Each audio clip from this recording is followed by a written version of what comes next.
Voy con el maestro Ricardo Sevilla, periodista independiente de larga trayectoria, fundador y conductor de su espacio en YouTube, Los Datos Duros, y orgullosamente miembro de esta familia sin censura, para que hable de esto, de la quema de libros y de esto que pareciera confirmarnos de que pues sí hay gente muy distraída, muy influenciable, diría yo. Mi querido Ricardo, te saludo con mucho gusto. Querido Vicente, público memorioso, un gusto también saludarte. Y fíjate que estaba yo leyendo justamente este fin de semana a Manuel Buendía, el histórico periodista, y estaba yo leyendo este libro, La ultraderecha en México, y qué pena que muchos de los textos contenidos en este libro estén todavía vigentes, la ultraderecha, y al escuchar esta homilía de parte de este sacerdote, vuelvo a pensar en lo pernicioso que es un púlpito en manos de un personaje de semejante manufactura. Yo también me pregunto, ¿de parte de quién será este mensaje? ¿Quién habrá hablado con este personaje para inocularlo? Si habrá sido algún personaje político, algún personaje religioso. Y bueno, no en balde decía Karl Marx que la religión es el opio del pueblo, y es que siempre ha sido, mi querido Vicente, y hay que decirlo con todas sus letras, la religión un baluarte de oscurantismo y de conservadurismo. Sí, yo lo digo con todas sus letras, a pesar de ser más impopular, ha sido un hábil instrumento de manipulación financiera, de lavado de cerebro, y bueno, pues un sector significativo, además de la iglesia, creyentes, clérigos, sacerdotes, etcétera, ha cambiado lamentablemente su posición en el campo de la iglesia, digamos, hacia pues los recursos materiales, los ha puesto al servicio del poder político y espiritual. Delirante, sumamente delirante y doloroso lo sucedido este fin de semana, y es que un grupo de personas que se presentaron como madres y padres de familia mayas, tzotziles, por cierto, de la comunidad de San Antonio El Monte, en San Cristóbal de las Casas, allá en Chiapas, pues quemaron más de 100 libros de texto gratuitos de la Secretaría de Educación Pública por considerar sus contenidos, así dijeron, no aptos. Estos libros estaban dirigidos a niñas, a niños de una escuela primaria en concreto, es la primaria Benito Juárez García, y bueno, cabe decir, y eso es lo más doloroso, que la población, en su mayoría tzotzil, habla esa lengua y tiene creencias evangélicas. Estaba yo revisando en diferentes páginas donde se publicó esta información, y la mayoría de las personas ahí tienen creencias evangélicas, y bueno, vuelve a surtir efecto esta combinación de desinformación de parte de los medios de comunicación corporativos y la religión. Y bueno, se quedarán los niños y las niñas sin libros, están tratando de recurrir a este cebo de que búsquele por allá en los libros de los ciclos anteriores, porque dicen que son libros para adultos, lo que sea que eso signifique, y no para niños. Quieren, se escucha decir en una parte de este video, que quieren los libros anteriores, que no quieren porquerías, y bueno, pues se da a conocer a través de redes sociales, y es, yo diría, no solamente doloroso, porque no es ni siquiera vergonzante, a mí no me da vergüenza, me da pena, y no son sinónimos, porque está el fanatismo ideológico y, bueno, la práctica de quema de libros, usted lo sabe perfectamente, está motivada por objeciones morales, por objeciones religiosas, políticas sobre todo, y es una forma de oscurantismo, es una forma de censurar de parte de los líderes políticos, de los líderes religiosos a la población. ¿Para qué? Para que no emanen nuevas ideas, para que no emane el conocimiento. Usted lo sabe porque se ha repetido hasta el hartazgo, que fue una práctica de los regímenes totalitarios, la escena recordada del 10 de mayo del 33 en la Alemania nazi, no es solamente ese episodio, ha ocurrido en diferentes momentos y eso deberían, por cierto, estarlo pensando muy detenidamente en Argentina, porque en las varias dictaduras que han azotado al hermano país latinoamericano también ha habido quema de libros y quema de bibliotecas. Me estoy acordando, por ejemplo, de aquella quema del 43, de editoriales comunistas del país. Por ejemplo, se quemó la geografía de Cuba de Antonio Núñez Jiménez, y eso también se lleva a cabo no solamente en Argentina, sino también en Cuba. Y bueno, pues es un tema de la mayor relevancia porque, insisto, hay oscurantismo y se pretende que continúe esa oscuridad para que no florezca el conocimiento. Yo particularmente, y lo hemos comentado aquí, he tenido la oportunidad y también hay que decirlo, la curiosidad periodística de revisar estos libros de texto. No he llegado a los de secundaria, le tengo muy poco que decir ahí, pero he revisado de primero de primaria a sexto de primaria y no encuentro sino revelaciones muy importantes, muy sólidas. A mí me parece que, salvo algunos pequeños hierros ahí en el cuidado del estilo, no hay otra cosa más que aciertos. A mí me parece una gran apuesta, eso por un lado, y por el otro lado, si tenemos en cuenta que se trata de transformar, estaba diciendo este religioso de sotana, que no se puede transformar, pues no se podrá transformar desde el púlpito donde él está lanzando su verborrea, pero sí se puede transformar, y ellos lo saben muy bien, desde la parte educativa. Un pueblo educado no va a ser jamás manipulado, y ellos lo saben perfectamente. Quieren manipular desde la religión, desde la política, han sido los cebos preferidos del poder, y bueno, pues ahora están aliados con el poder económico. Entonces, imagínese usted, no permitamos en ningún momento que la ultraderecha, como ya nos advertía Manuel Buendía en este texto que le estoy comentando, habla precisamente, y todo viene de la mano del Opus Dei, de todo este poder que han acumulado ciertos personajes, de la mano de la política, de la mano de la religión, y esta quema insensata de libros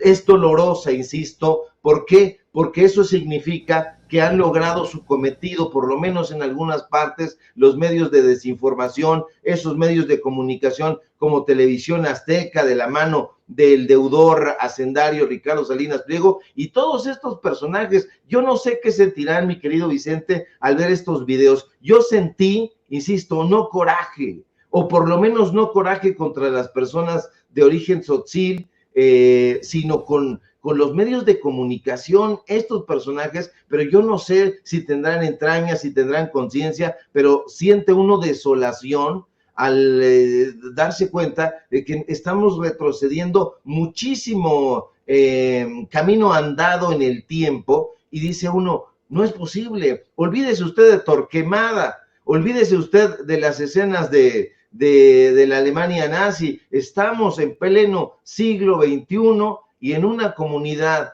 en un país democrático, estamos viendo que sin leer, sin estudiar, sin atender, se están quemando libros, y libros que ahí estamos viendo, por ejemplo, ese niño en bicicleta. Imagínese usted nada más la escena, es absolutamente brutal, y es un pastelazo acedo en el rostro de la democracia. Deberíamos de poner muchísima atención ahí. Comparto la desazón de Marx Arriaga, que desde su cuenta de Twitter dijo, esto es muy triste, cumplen con ese presupuesto macabro, Claudio X González, Salinas Pliego y todos estos personajes desinformadores. La carga de conciencia, si la tuvieran, sería terrible, mi querido Vicente. Fíjate, Ricardo, que estos personajes se exhiben de cuerpo entero como los ignorantes que son. ya salió a contestarle ese tuit al que tú haces referencia de Marx Arriaga, el responsable de estos libros de texto gratuitos, Lili Telles. Fíjate, Marx Arriaga, por contexto, decía, dolor profundo, dolor del alma, retuiteaba el video en donde se están quemando los libros en Chiapas. Yo en lugar de ellos que me maten como a este Rosal de Mayo, haciendo referencia Marx Arriaga a una obra literaria, ¿no?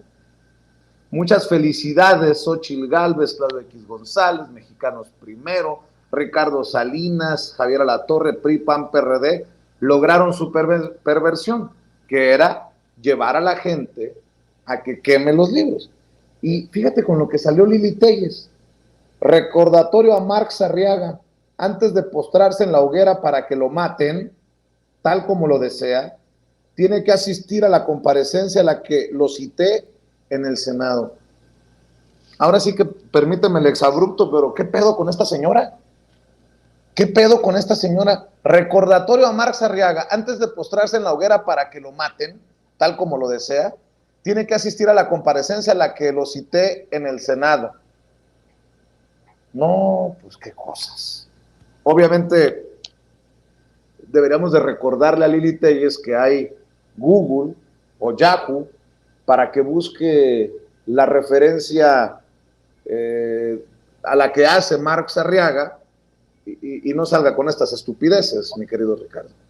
Sí, mi querido Vicente, son las 11:19 de la mañana en algún lugar de la Ciudad de México. A lo mejor es muy temprano para decirle con todas sus letras a esta señora que es una absoluta imbécil. Es una absoluta imbécil, es una idiota, lo digo a título personal, que le vuelva a escribir ahí al medio de comunicación, a los medios de comunicación, a lo mejor te va a escribir a ti, mi querido Vicente, para proponerte que me corras, pero es una idiota, francamente, y da cuenta de que no sé en dónde cursó la primaria, la secundaria, porque es una metáfora. Marx Arriaga se está refiriendo a uno de los grandes escritores del 98, ojalá leyera Francisco Umbral, pero qué esperanzas de que lea la biografía de Umbral si no conoce al gran Ramón del Valle Inclán, de los grandes Ramones de la literatura española. Es una metáfora, Lili Telles, es una cita literaria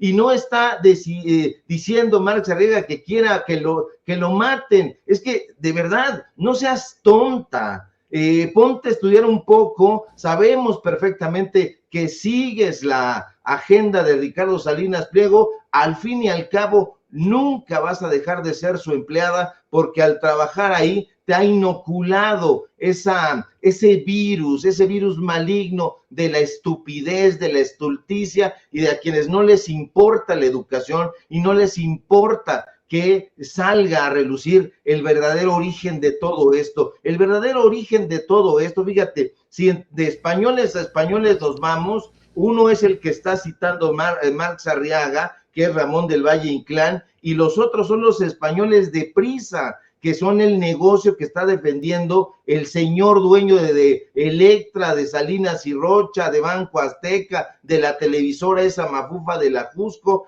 Eso es el meollo del asunto. Están defendiendo un negocio millonario que este gobierno les arrebató de miles de millones de pesos, no de millones, no de cientos, de miles de millones de pesos, que es el negocio que tuvieron secuestrado desde hace sexenios, que es la editorial Santillana, que era la que maquilaba todos esos libros de texto que vendían en las secundarias. ¿Por qué? Porque eran tan jodidos, tan malos, tan pésimos esos libros, que ni siquiera los propios profesores se atrevían a utilizarlos como guías. Entonces, ¿qué hacían? Bueno, pues le daban chamba a todos esos personajes. Hay que recordar que el director de Random House aquí en México era el ex subdirector de Letras Libres, empleado de Enrique Krause, que le dieron una patada en la cola precisamente porque filtró un libro se lo fue y se lo puso ahí en el escritorio a Enrique Krause para que se enterara ahí de qué estaban diciendo de él. Ese es el trabajo que hacían estos miserables, y da mucha pena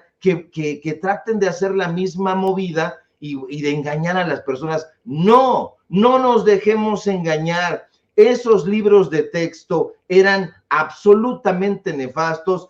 Estos libros de texto, que insisto, pueden tener sus erratas como cualquier otro, tienen un contenido completamente distinto y hay que decirlo, mucho más formativo, mucho más rápido, mucho más lúcido, mucho más intelectual, que logrará que nuestros niños y nuestras niñas tengan una mejor visión histórica, en general una mejor formación cultural, y eso es precisamente lo que no quieren, para que nos creamos a pie juntillas todas las imbecilidades que estos tipos ponen en sus reality shows. Mi querido Ricardo, tan alucinante el quemar libros, tan alucinante como ver al obispo de Aguascalientes desde el púlpito haciendo campaña contra los libros de texto gratuitos, tan alucinante como ver a Ricardo Salinas Pliego y a Lili Telles responderle a Marx Arriaga, a quien le mando toda la solidaridad y le agradezco que esté al pendiente de Sin Censura. Así de alucinantes las palabras de Xóchitl Gálvez en torno a las micheladas. A ver, Ricardo, parece broma, pero no es. Parece chiste, pero no es. Y esta señora quieren que sea presidenta de México, la carta fuerte de la oposición. Le acabo de mandar precisamente las declaraciones de Xóchitl Gálvez en torno a las micheladas, la restricción o la prohibición de las micheladas como estrategia de seguridad para reducir. Es que ver para creer. A ver, échalo, David. Yo lo probé eliminando las micheladas que me generaban tremenda violencia en el barrio de Santa Julia, y simplemente con aplicar la justicia cívica se redujeron los homicidios. Hay que hacerlo en todo el país. Gracias. Sin comentarios, Ricardo. Es que no sé qué decir.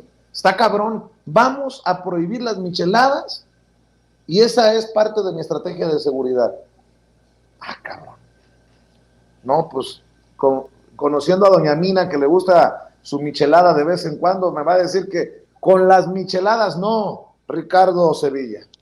Sí, en efecto, parece una grasejada, algo que proviene desde la imbecilidad, pero aunque sí lo es, para ella no lo es tanto. Y es que esta mujer, lo hemos dicho, es absolutamente básica. Yo no sé a esta hora, en este momento, hacia dónde se dirige Xóchitl Gálvez. Lo más seguro es que desde donde parta vaya a terminar en el vacío político. Lo hemos dicho también, lo hemos comentado, lo hemos subrayado. Es un artilugio, una creación de Claudio X González, la impulsan para la jefatura de gobierno de la Ciudad de México, el presidente López Obrador, en una estrategia que a mí me parece fenomenal, le lanza el cebo de que vaya a la presidencia de la República, y bueno, pues ella se ha encargado de creerse eso. Todos sus estrategas parecen perdidos en el limbo, y luego se recuperan este tipo de episodios que son vergonzantes. Después ella ya no sabe cómo desdecirse, dice, es que no eran las micheladas, cualquier michelada, eran las micheladas que vendían, no sé, en el puesto de allá. Entonces, ¿de qué se trata? Nosotros en un momento determinado hicimos un reportaje que valdría mucho la pena recuperar, porque justamente en esa alcaldía que ella malgobernaba, se hizo un reportaje a ver a qué distancia estaban todos esos giros negros que ella está defendiendo, porque eso es lo que está defendiendo. Se está lanzando en contra de las micheladas y de la gente que vende micheladas en puestos en la calle, pero dice, no, desde aquí, desde donde yo les mando un mensaje, estas son otras micheladas. Y es tan absurdo envolverse en esa retórica hueca, que yo no entiendo cómo le pusieron ese asunto como tópico. El tópico de las micheladas da asco, que un personaje como este tan ramplón pretenda tomar las bridas de un país que necesita atención en lo económico, en lo cultural, en lo educativo, que un país que necesita tener un orden social bien establecido, un país que requiere de una transformación. Olvídese usted de que esta señora vaya a encabezar la cuarta transformación, porque yo no le veo ni siquiera posibilidades de que vaya a ganar la jefatura de manzana de su barrio, porque es sumamente rechazada por la población. Es una mujer que no entiende la O por lo redondo y está tan embaucada en esta idea de que puede ser ella la oposición de Xochitl va y todas estas tonterías que le están invirtiendo muchísimo dinero y que hay que investigar de dónde viene todo ese dinero, porque seguramente vendrá de algún fideicomiso latente por ahí, porque no todos los fideicomisos desafortunadamente se han cerrado. Entonces estos tipos son tan mañosos que estarán sacando dinero de alguna parte, y que si en un momento determinado volteamos a ver nuestro bolsillo, seguramente lo sacaron de ahí, del erario. Entonces da mucha pena ver cómo estos personajes, da pena que intenten llegar a ocupar un puesto como presidenta, en este caso de la República, con una idea tan básica, tan ramplona, con una estrategia de seguridad que uno se carcajea.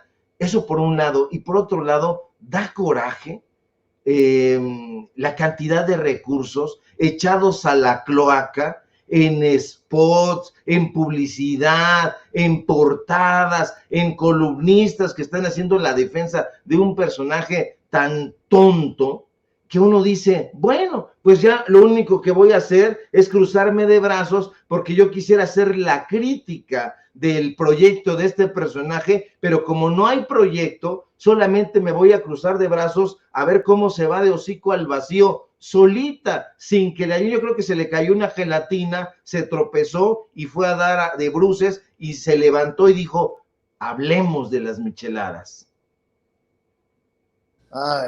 Hablemos pues también de las micheladas. Oye, Ricardo, para que puedas seguir con tu mañana, con tu día, dame tu opinión acerca de esto, porque no es coincidencia. Vaya que si le urge a Roberto Madrazo que no gane a Dan Augusto López Hernández la coordinación de la defensa de la Cuarta Transformación. Trae una campaña evidente, aquí lo advertimos, Ricardo, hace ya algunas semanas, de que el dueño de Latinus, o el hombre fuerte de Latinus, ahí donde trabaja Broso y donde trabaja Carlos Loret de Mola, trae una fijación con Roberto Madrazo. Y recuerdo que aquí Paco Cruz me decía, es que el único que puede frenar a la dinastía Madrazo en Tabasco es Adán Augusto López Hernández. ¿A qué me refiero con lo que le estoy diciendo? Es que, por ejemplo, Rocío Nale subió un tuit a redes sociales, obviamente, y dice, si no son gelatinas, esta gran infraestructura se ha construido con el esfuerzo de la mano de obra calificada mexicana, la gran mayoría son trabajadores del sur de México.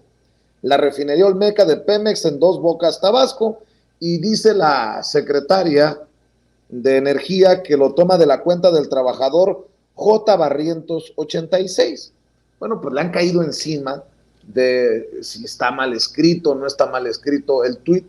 Creo que es claro que Rocío Nale no escribe este tuit, sino que lo toma y le da el crédito a uno de los trabajadores precisamente de Dos Bocas, que presume la refinería. Bueno, pues acabo de recibir, me llamó mucho la atención lo que me manda Ceci, que Roberto Madrazo, aprovechando lo que escribe Rocío Nale, sigue con su campaña contra Dan Augusto López Hernández, el exsecretario de Gobernación, y ahí le va lo que escribe Rocío Nale.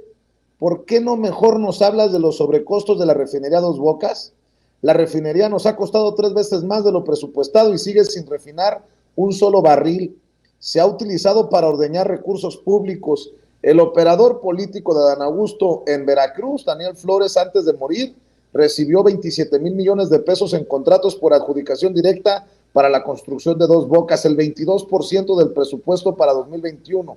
En el sexenio de Peña Nieto, su empresa había recibido contratos por apenas 196 millones de pesos, pero en este sexenio los contratos aumentaron 13,000%. Lean el artículo que publica Nayeli Roldán. Miren nada más, aparece nuevamente esta periodista que es miembro de Animal Político, para que vayan trazando la ruta de todo esto que les estoy diciendo. Hace unos días también Mexicanos contra la Corrupción y la Impunidad sacó una supuesta investigación que golpea o que busca dañar a Adán Augusto López Hernández. Yo pregunto, Ricardo, si está tan distante como dicen en las encuestas, si está tan atrás, ¿por qué se ocupan de él? ¿Qué hay detrás de esta campaña de Roberto Madrazo, que ya tiene semanas atacando a Adán Augusto López Hernández? ¿Será porque se le jodieron sus negocios y no de estos millones de los que habla, sino de todo lo que se transó, de todo lo que negociaba en aquellos tiempos de la mafia de los medicamentos, que ya llora por sus privilegios, porque aquí en este gobierno del presidente Andrés Manuel López Obrador se les acabó el negocio? Mi querido Ricardo Sevilla, ¿qué piensas? Que hay una inmensa preocupación definitivamente de parte del dueño de Latinos. Él conoce muy bien a Adán Augusto López Hernández, un político que ha hecho su carrera precisamente en Tabasco, conoce la trayectoria del vínculo que tiene con el actual presidente Andrés Manuel López Obrador y sabe perfectamente que de llegar él a la presidencia de la República será un continuador pues muy minucioso de la Cuarta Transformación, y en ese camino hacia consolidar la Cuarta Transformación, pues estará no ayudar para nada ni beneficiar no solamente a la oposición, sino a este tipo de personajes que se han enriquecido a través del poder político, a través del poder económico, a través de estos medios de desinformación con los cuales han tenido vínculo, y que ahora este personaje es dueño de uno de los peores portales de noticias que se haya creado en la última época o en la época más reciente, como es el portal Latinos, y que ha pues consolidado a uno de los personajes más putrefactos del periodismo contemporáneo, como es Carlos Loret de Mola. Oye, y bueno, toda su horda de aplaudidores, porque es eso, mi querido Vicente, uno de los peores personajes, de los más ramplones, de los más acusados y señalados con pruebas, un personaje que hoy mismo tiene, gracias a su perniciosa influencia, a un personaje como Israel Vallarta en la cárcel. Entonces, este tipo de personajes que están detrás de esos títeres que son Broso, Héctor Aguilar Camín, Chucho Silva Herzog, Denise Dresser y toda esa pleyad horripilante de opinólogos, pues están muy preocupados, y dicen, bueno, pues vamos a atacar a Adán Augusto López Hernández. ¿Por qué? Porque lo conocemos muy bien y sabemos que nos combatirá nuestra corrupción, combatirá esa acumulación asquerosa de capital que nosotros hemos tenido, no solamente en Tabasco, sino prácticamente en todo el sureste. Hay que hacer investigaciones más allá de Tabasco sobre la riqueza que ha acumulado Roberto Madrazo, y bueno, nos vamos a dar cuenta de por qué está tan preocupado de que en desbarrancar a Adán Augusto López Hernández, que adicionalmente hay que decirlo, es uno de los candidatos, si no es que el candidato que más mesura ha tenido en su discurso, que ha seguido al pie de la letra esta idea de no confrontación, porque vemos a los otros candidatos pues dándose con todo, y especialmente a sus huestes. Yo veo a sus huestes y las encuentro, no sé, muy rabiosas, muy delirantes, muy fuera de sí. Yo no sé qué va a pasar en este tiempo, faltan no más de 15 días para que el presidente López Obrador hoy lo vuelve a anunciar en la mañanera, entregue esta estafeta al coordinador o coordinadora de los esfuerzos de la Cuarta Transformación, y no sé qué van a hacer. Si queda Ebrard, ¿qué van a hacer los sheinbaunistas, la gente que defendió a Dan Augusto, a Noroña, etcétera? Y si queda viceversa, Claudia Sheinbaum, a Dan Augusto, ¿qué van a hacer todos esos personajes que se llenaron la boca diciendo un montón de cosas? Porque es importante hacer investigaciones y decir, bueno, pues aquí encontramos esto y esto y esto otro, pero ya como esos personajes que salen y mientan madres y juran que tal o cual personaje es súper corrupto, es terrible, porque creo que no van a poder sostenerse, y si logra vencer el personaje que ellos están apoyando, pues qué bueno para ellos, pero si no, se van a tragar todas esas palabras y ¿qué van a ir a hacer? Maletas ahí a la casa contraria. Hay que tener mucha mesura con eso, y bueno, pues no la están teniendo, y digo, bueno, a lo mejor aquí me van a decir un montón de cosas, pero particularmente he visto muy delirante al equipo de Marcelo Ebrard, que híjole, ahí tiene unos personajes de cuidado y unas huestes, que da miedo, hasta dan ganas de replegarse, pero no nos vamos a replegar en ningún momento, mi querido Vicente. Así es, Ricardo, pues cerremos invitando a la audiencia de Sin Censura a tus trincheras, a tus esfuerzos en diferentes esquinitas de este espectro de comunicación, Ricardo Sevilla. Claro que sí, querido Vicente, público memorioso. Sígueme, por favor, en mis redes sociales, en Twitter, @SevillaCrítico, en Facebook, Ricardo Sevilla, así nada más. Sígueme, por favor, en Paralelo 24, en Los Datos Duros. Hoy tenemos informativo en punto de las 8:30, y por supuesto aquí en La Familia Sin Censura, donde somos orgullosamente miembros. Estamos al pendiente de la información. Te mando un fuerte abrazo a ti y al público memorioso. Claro que sí, te mando un abrazo, el maestro Ricardo Sevilla, hablando con nosotros sin censura. Que pases